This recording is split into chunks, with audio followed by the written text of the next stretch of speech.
एक बार की बात है, दो व्यक्ति थे जिनका नाम था मामा और फूफा।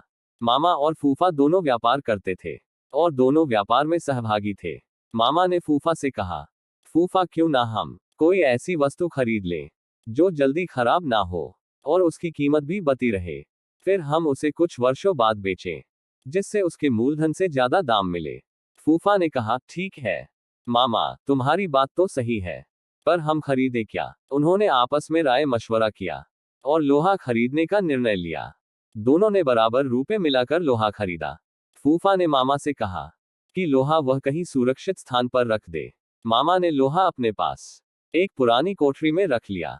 कुछ दिन तो लोहा जस का तस रखा रहा, पर धीरे धीरे मामा के मन में लालच आ गया और मामा फूफा को बिना बताए लोहा बेचने लगा। काफी दिनों बाद फूफा मामा के पास गया और बोला, मामा आज लोहे का भाव काफी बढ़ गया है, जल्दी से वह लोहा निकालो, हम इसे बेचकर आते हैं।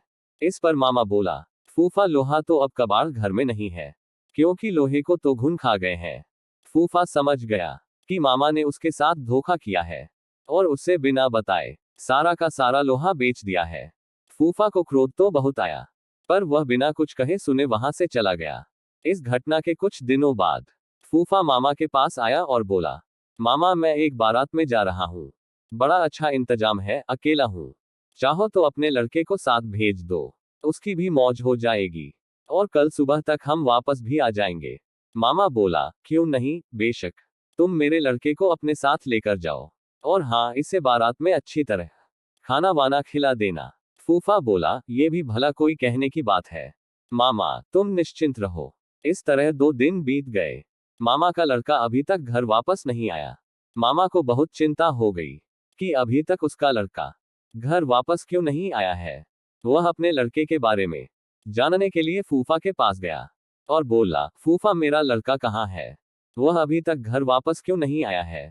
फूफा ने कहा, क्या बताऊं मामा, रास्ते में एक चील तुम्हारे लड़के को उठा कर ले गई।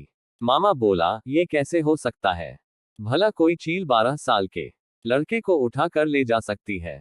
सीधी तरह मेरा लड़का मुझे वापस करो, नहीं तो मैं राजा भीम के पास जाऊंगा।